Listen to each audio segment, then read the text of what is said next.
छोटा था तो समझता था कि यहां कोई एक साहब पैदा हुए हैं, शायद उसी वजह से इसका नाम पोरबंदर रखा गया है। बचपन में समझता था कि वो जो 3 बंदर थे उनके शायद यहीं से गए हैं, बाद में पता चला ये उनके बंदर नहीं हैं।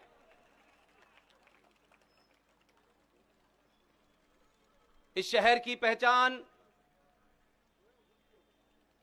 अगर आप मुझसे पूछें तो मैं भगवान कृष्ण के मित्र दोस्त सुदामा से जानता हूं। मेरे लिए सुदामा सबसे बड़े हैं। इसलिए आज के इस कार्यक्रम में एक ऐसे समय में यहां पहुंचा हूं जो 2-3 घटनाएं हुई हैं, उस पे मैं अपना एक आम नागरिक की हैसियत में नजरिया रुख साफ साफ करना चाहता हूं। जितने भी पोरबंदर के गणमान्य नागरिक, मेरी माएं, बहनें, बेटियां, युवा साथी, आप सब मेरे परिचय में ये जानते हैं, कोई अपना हो या पराया हो, माफी किसी को नहीं देता हूं मैं। मेरे मूल में न कोई पार्टी बड़ी है, न कोई संगठन बड़ा है, न कोई व्यक्ति बड़ा है। अगर हम सब में कोई बड़ा है जिसकी हम सबको रक्षा करनी है, उसका नाम है राष्ट्र। राष्ट्र से कोई बड़ा नहीं हो सकता, चाहे उसके पास कितना भी बड़ा पद हो।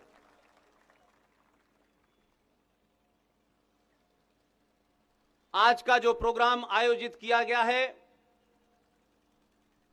मैं अपने दिल की बात जब मैं इस हॉल में आ रहा था,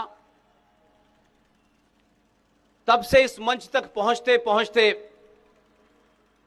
और यहां खड़े होकर के जन सैलाब ऐसे देखने के बाद मुझे लगता है ये इस 9 और 10 साल की यात्रा में आज का प्रोग्राम राष्ट्रवादी हिंदू संगठन, राष्ट्रवादी हिंदू रक्षा सेना, जिसके प्रमुख अनिल जी महाराज हैं, और इन सब के अलावा इस प्रोग्राम को पूरे पोरबंदर में घर घर पहुंच करके आपको आज की सूचना देने के लिए, इस भव्य प्रोग्राम को आयोजित करने के लिए तमाम सारे लोगों को मैं अपने दिल से मुबारकबाद देना चाहता हूं। जीवेश जी जुंगी, मनुगेश जी जुंगी, केतन जुंगी साहब, विनेश मुकाना साहब, हेमेंद्र कोटिया साहब, लीला भाई इस प्रोग्राम के कोऑर्डिनेटर, और सबसे बड़ी बात यह है कि यह प्रोग्राम एक ऐसे समाज ने आयोजित किया है जिसके बारे में सिर्फ मुझे 2 ही बातें याद हैं। आप सब जानते हैं कि मेरा जन्म जहां हुआ वहां न रामायण थी, न गीता थी, न मंदिर था, न भजन थे, न कीर्तन था। लेकिन बड़े होकर के मेरे गुरु, मेरे इस दौर के हमसफर, मेरे साथी,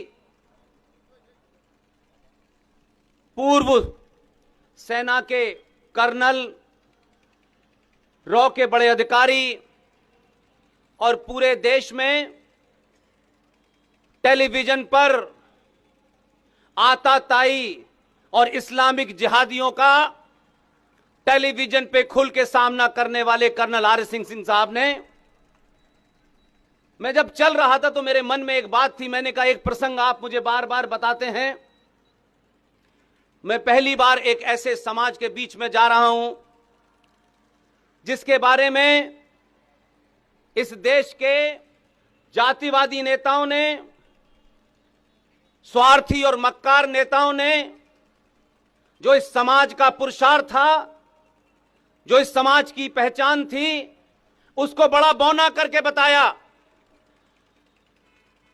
रामायण में एक प्रसंग है कि भगवान राम मां सीता के साथ जब नदी पार करने के लिए गए तो उनको वहां एक केवट मिला,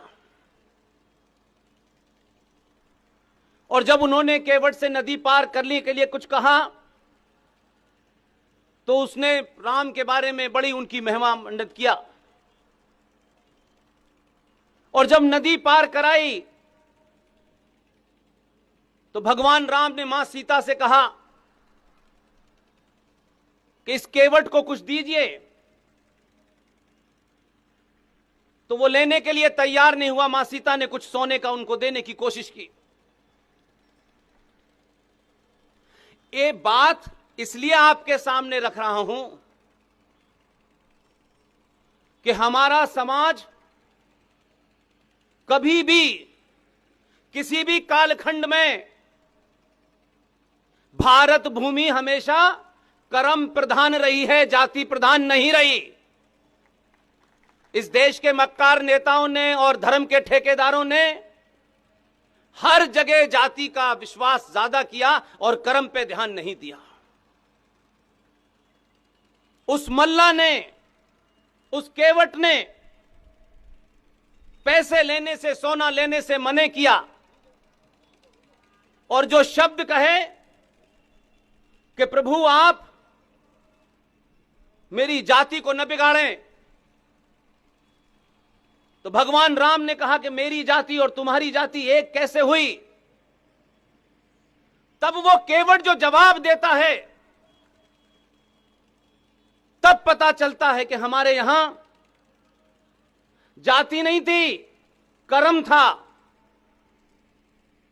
उन्होंने कहा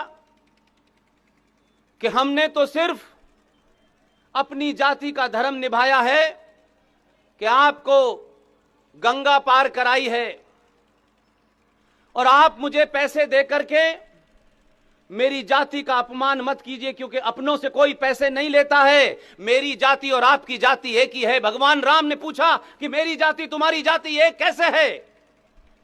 तब आप उसको देखिए कि उसके भाव देखिए। उसने कहा कि हमने तो आपको सिर्फ नदी पार कराई है, आपने तो भवसागर पार कराते हैं।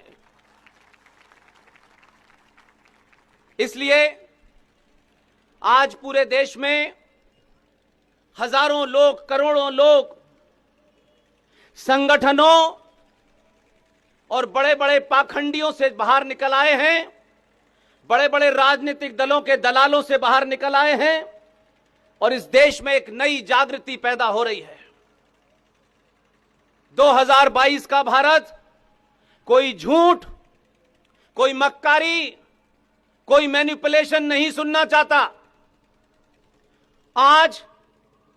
आज के भारत को आप संचार क्रांति के इस दौर में मूर्ख नहीं बना सकते, मनगढ़ंत कहानियां नहीं सुना सकते।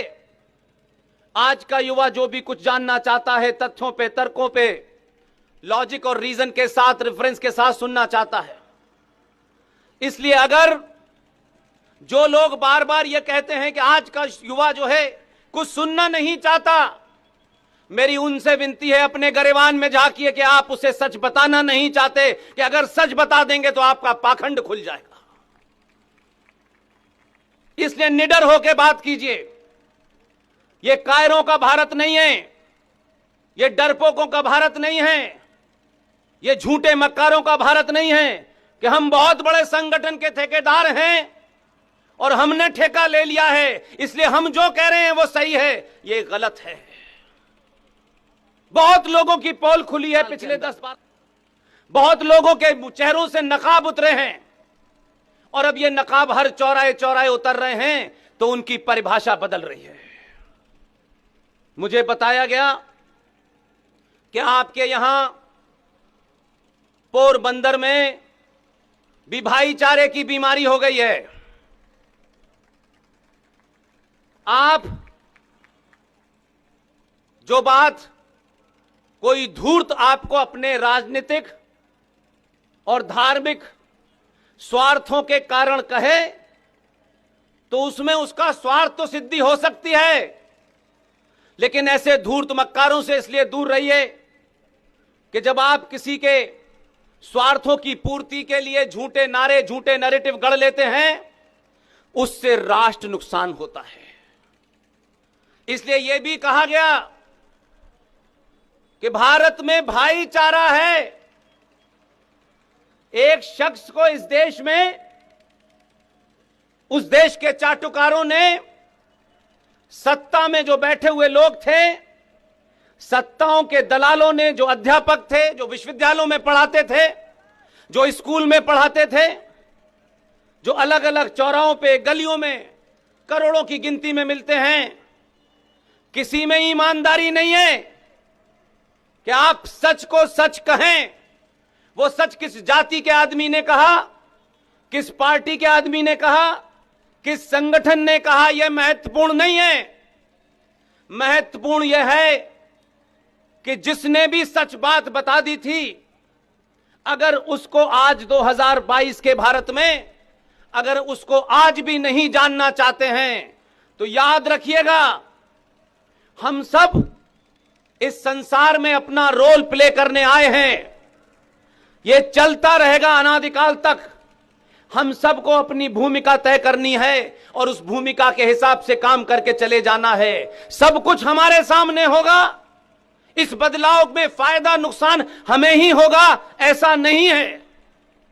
इसलिए बहुत सारे विजनरी उस वक्त भी थे, आज भी हैं, लेकिन समाज एक 700 साल के कालखंड के बाद पहली बार अपने होने पे गर्व महसूस कर रहा है।